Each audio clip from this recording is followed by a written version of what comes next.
Little introduction to breath work. After 3 years of my own group and individual work learning and teaching bioenergetics, I was introduced to, at that time it was called rebirthing, the technique pioneered by Leonard Orr in the early 1970s that employed faster than normal breathing, originally practiced in hot water, hot tubs, but soon evolved into just using the faster than normal breathing without needing the element of water. I was involved in these early wild and woolly days of exploration with the breath. I was even interviewed by Mike Wallace on national television about this extraordinary technique which produced such profound results in so little time and was essentially free to everyone. Isn't it amazing how the simplest things can be the most profound if we pay attention and do it consciously? Now, of course, we've matured beyond putting our bodies into sympathetic system overload to produce psychic phenomenon such as remembering your own birth or fireworks. We've come to respect the nature of integrative healing versus psychological and emotional fireworks that can be evoked by unfettered or forced overbreathing. We've come to listen to bodies and breathing rhythms and their clinical implications. As we shall learn, each of the body themes has their own characteristic breathing rhythms and holding patterns. So I've naturally brought the tools of bioenergetics into the field of breath work to assist the process of breath release, as it's called, in ways that fit the person's body theme rather than a one-size-fits-all breathing technique, which can be overloading or even re-traumatizing to certain body themes. Advances in neurology have instructed us on the dynamics of trauma, how we recover from the effects, and how breath modulation is important in this process. This is going to be the thumbnail course of breathwork and trauma. This graphic of the brain outlines areas of the brain affected by trauma. When a stimulus is registered in our nervous system at its most primitive brainstem level, if it's at all potentially dangerous, it's picked up by the amygdala, which Bessel van der Kolk calls it our smoke detector. And it's sent to the thalamus, which is the way station, which decides whether emergency activation is required or not. If it's not codified as an overwhelming danger, the prefrontal cortex, our thinking brain, is alerted to find a reasonable solution for handling whatever the issue is. If it is codified as an emergency, the hypothalamus cuts off some of the pathways to the prefrontal cortex, so our energy doesn't go into logical thinking. Our energy goes into sympathetic fight or flight reactions. They're activated to produce immediate responses. The miracle of the brain is that this all happens faster than we can think about, especially in life-saving situations. A bus is coming at us down the street. If we're in a situation where neither fight or flight is effective, especially if it's a long-term situation, well, we go into a third type of reaction, which is to freeze, which is to shut down all systems and put the body into a more extreme preserving of life energy holding position until the danger is past. Now, we now know that all stages are regular trauma responses we've all experienced to a greater or lesser degree. When our nervous system is in an emergency mode, overwhelming memories get stored in the right brain because the left brain logical thinking is offline. So this is called implicit-only memory because we're not consciously available to these memories as long as the body hasn't processed the event and integrated the energies that were put on hold till it's safe enough. Here is where our breathing comes in as a tool to support the healing of trauma in ways that talking cannot. So this is the next graphic, which is the benefits of faster and slower than normal breathing. When correctly modulated, faster than normal breathing through the mouth, the key is to relax on the exhale. We're going to practice this in a little while in this class. And if I stay in present body awareness, I don't go off into a trance, the environment is safe, then the sympathetic nervous system activation can help reprogram and reintegrate traumatic responses more quickly or even at all that talk therapies don't. They get into mental, emotional, and physical states that talking about these issues will not. Clients then learn to self-regulate and use breath modulation when potentially re-traumatizing stimulation occurs or when they're activated. Fact is, I don't do faster than normal breathing every day, but quite often during the week. It could be in night when I'm processing things during the day. You'll gain more and more expertise in when and how to use this. With sufficient training, you'll even do faster than normal breathing just as a way to re-regulate, bring your system back online to homeostasis, recalibrate the body and the mind, increasing self-confidence, our energy levels, and opening new growth potential. Now, we don't just use faster than normal breathing in therapeutic breathwork. It's a toolbox of many different ways of breathing. We also use the slower than normal breathing. Breath awareness is historically proven method of activating the prefrontal cortex, which has been shown to help clients stay in present moment awareness and out of traumatic trance states. Another technique is using the slower than normal 5 to 6 breaths per minute, sometimes referred to as coherent breathing or regulated breathing. Doing this for a period of 4 minutes several times a day for a couple of weeks lowers blood pressure and helps people reduce that hypervigilant state. Mindfulness breathing supports the thalamus to function in the process of integrating traumatic experiences into coherent autobiographical narratives and reduces intrusive traumatic stimulus deregulation. Fancy words for saying it helps us normalize our responses in life so that our brain is not hijacked by past experiences that haven't been fully integrated. The effects of poor breathing are cumulative and are demonstrated to affect every organic system of the body. They perhaps are not immediately noticed in the short term, but the symptoms are often self-medicated away. All the more reason for us to increase the quality of our breathing today.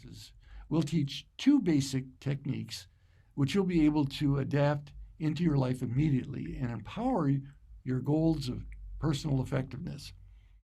These 2 techniques cover the functioning of the 2 branches of your autonomic nervous system, the sympathetic and the parasympathetic.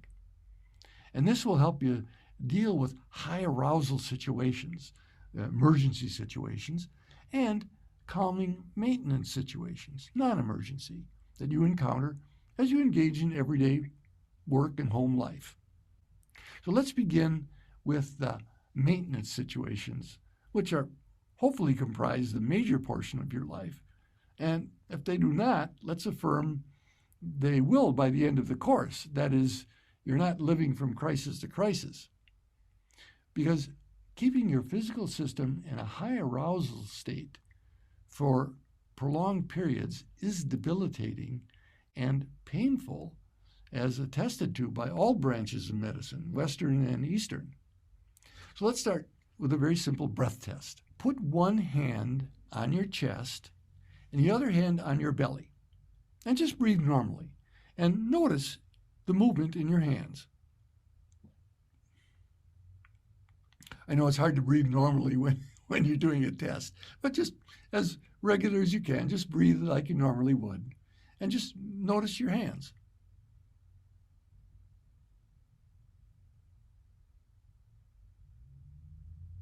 Now, if your belly hand is going out on the inhale and in on your exhale with a little bit of movement in your chest hand, that's a normal breathing pattern. If your belly hand goes in on the inhale and out on the exhale, you have what's called a reverse breathing pattern. If your chest hand is moving the same or more than your belly hand, you're doing chest breathing. So if you have reversed or chest breathing, the next exercise may be more challenging for you, but extremely important for your general health and sense of well-being. This is belly or diaphragmatic breathing. And I know many people here are advanced practitioners in yoga and have been doing breathing exercises for a long time, and you're thinking, well, we're going back to kindergarten here. Well, it's good to go back to kindergarten once in a while, especially as I found out as I was talking to one of our teachers. She talked about false belly breathing. I said, I've never heard of that. What is false belly breathing? Okay, well, put one hand on your belly just below your lower ribs. So kind of in the solar plexus area there. And focus on your hand raising your abdominal cavity, just as we were doing a moment ago. So this time, even if before you were on the inhale, your hand was going in, just coax it to go out. Or if you were just breathing mainly in your chest, just experiment a little bit with letting your belly expand on the inhale.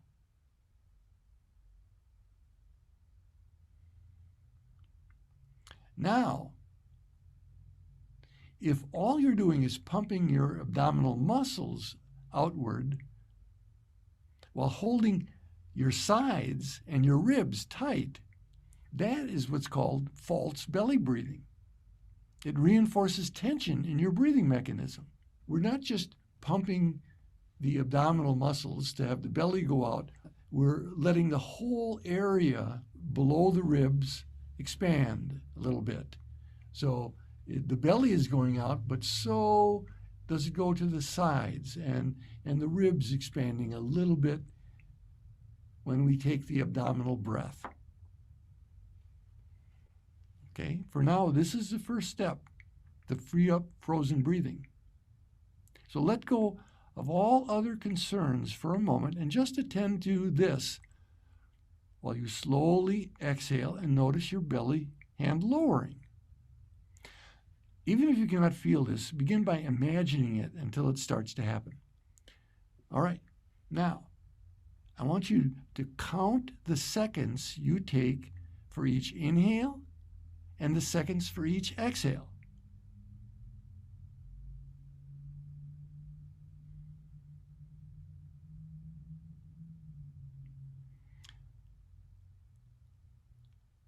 Now try adjusting the time it takes for each to make the inhale and the exhale an even amount with minimal effort. Don't force it really hard, but just minimal effort.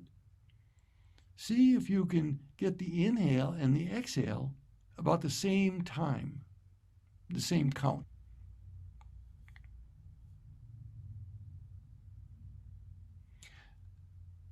Now, once you have comfortably done this, try extending the inhale and the exhale a few seconds. Again, not forcing, but just gently coaxing a little longer inhale and a little longer exhale. Do the breathing as effortlessly as possible. Don't force it, especially the exhale. Let the air fall out rather than force it out.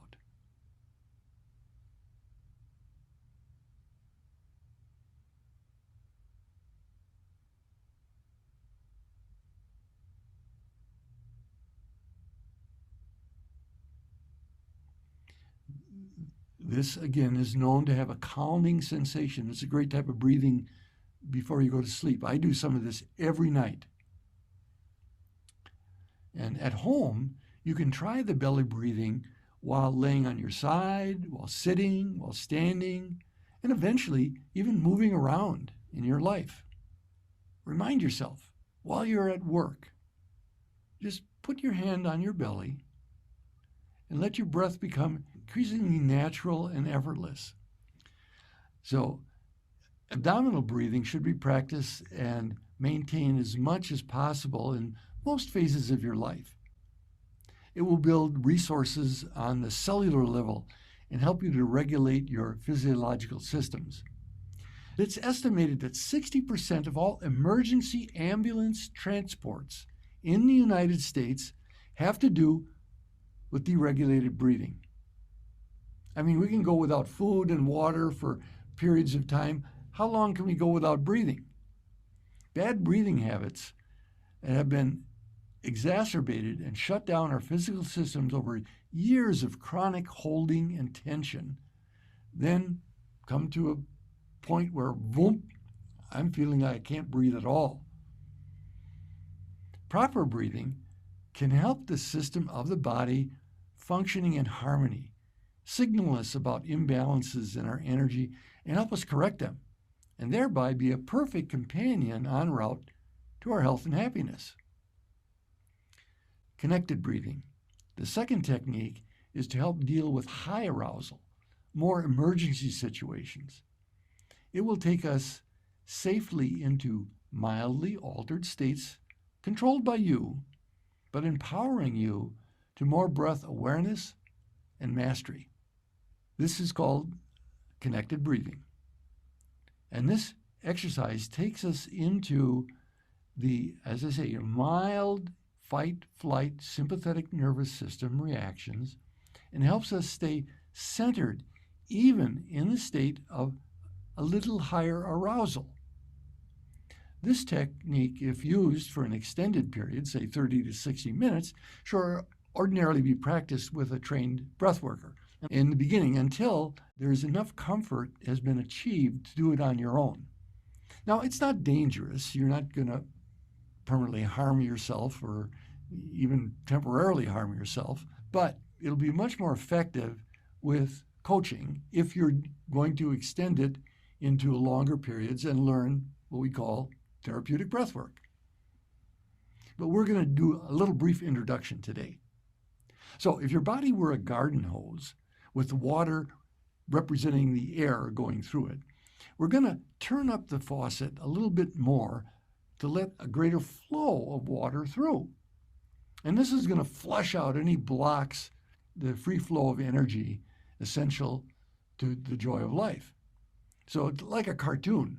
You turn the hose up and the hose is going to bulge out until the blocks, like the tar and rocks in the hose, release and whoosh. The flow is now full and free, and there's a great sense of release and freedom. This is a typical experience when being trained in how to do the connected breathing technique. Now, this is not just an aerobics exercise. The tar and the rocks, in this metaphor, represent limited thinking and stuck feelings, which stand out in the breathing process. It's like the breathing puts our life under a microscope, and where we can see, oh, we really are holding here, and give us the tools to let go of that holding. Now, here's where we learn to breathe through stuck feelings, release limiting thoughts, and restore a sense of free-flowing vitality. As we free our thoughts and feelings, our breath reflects it. We literally breathe easy. Most importantly is the empowerment coming from the experience that we choose our thoughts, we direct our feelings, and we change our experience of life from the inside out. So, in doing this exercise, it's like you're directing yourself as though you were in a boat going downstream, steering yourself with each breath as what keeps you in the flow of that stream, and have the breath be full, free, and pleasurable. See, breathwork is not about looking for trauma. It's not about looking for bad things. Breathwork is about enjoying the free flow of life. Now, en route to enjoying the free flow of life, if there are tar or rocks or boulders in the stream, to use that metaphor, well, we'll find them. But we're not looking for bad things. If we are able to learn how to navigate without hitting that rock or going into that eddy over there, all the better. And if we do hit a rock or go into an eddy, we know how to deal with it. We have experience with that. So you are the one that monitors your breath and you discover the right pace for your release. So this will be just a taste of a much larger skill set we call therapeutic breathwork, which you can learn if that appeals to you. So we're going to do 100 breaths. It's called the 100 breaths exercise. And it's important that you have a positive intention for yourself in doing this breathing. Your positive intention is primary to this exercise and just as important as the breathing. And this is the same thing I say about any breathwork session. Breathwork session isn't just maintaining breathing. We're doing that 24/7, all day long. It's consciously breathing with a loving intention. Now we've set aside a special time for us to work with our breath and be empowered by partnering with it. So in this exercise, you're going to close your eyes and focus on your heart area. You could even put your hand on your heart in the beginning as you do it. You're going to draw the inhale in through the mouth, initiated by your diaphragm, not just chest breathing, by your diaphragm, but you're going to breathe through the mouth. Mouth breathing is not what I recommend on a daily thing. It's done specifically in doing this focused exercise, okay? So you're going to breathe through your mouth and you're going to inhale energy into your chest, but not lifting your shoulders up. You're going to start the diaphragm, bring it into your heart, and you're going to immediately release at the top of the inhale and release on the exhale through the mouth without efforting. Take the next inhale into the heart without pause, connecting the inhale to the exhale in a continuous rhythm, a bit faster than your normal resting rate. It's kind of like you were jogging, only you're sitting there in the chair, okay? You're going to adjust the amplitude and pace to keep full free breathing without hyperventilating. So it's going to look something like this.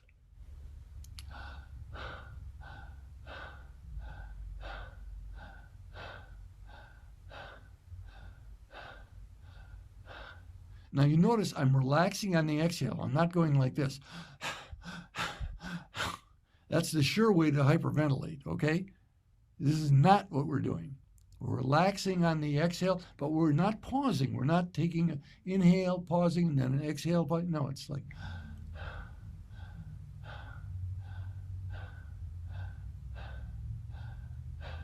Okay?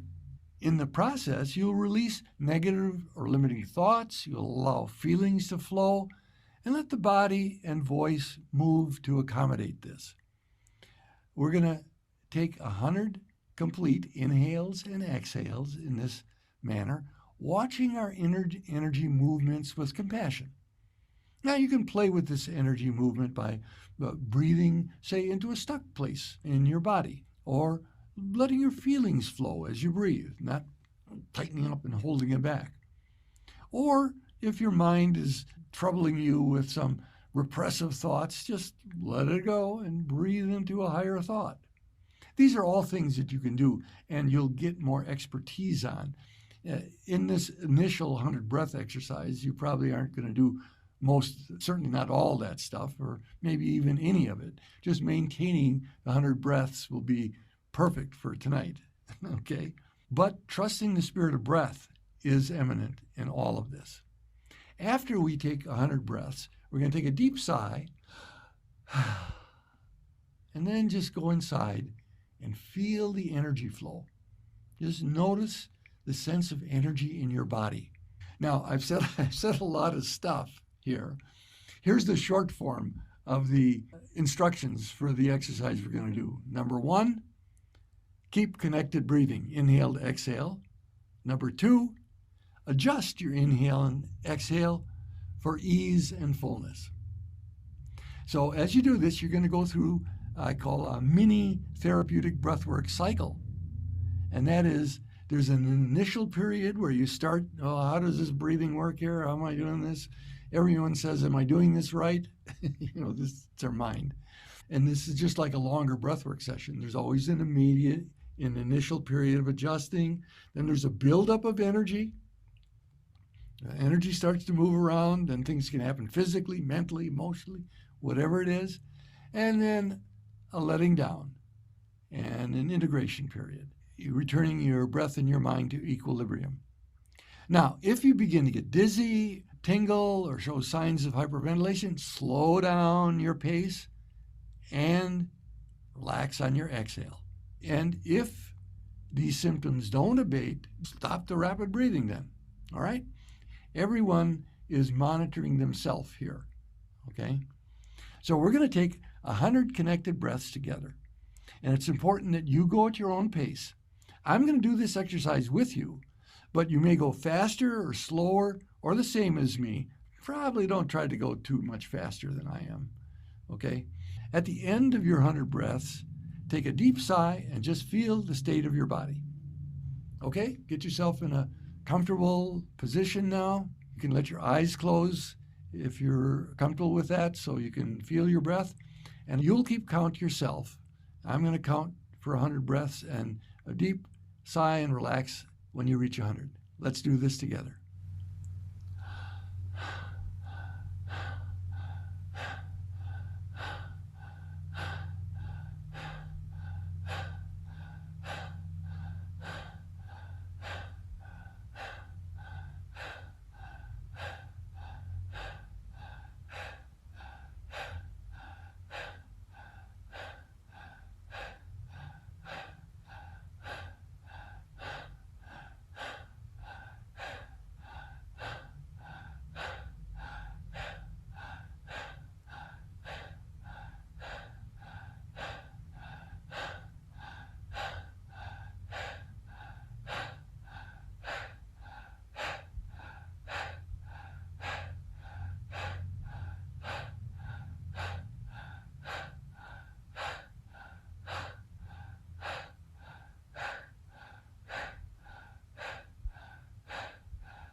Again, when you reach 100, just breathe easy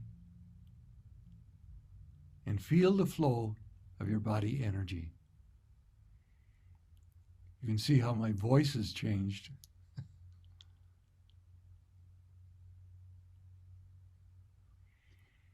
Now suggest to yourself that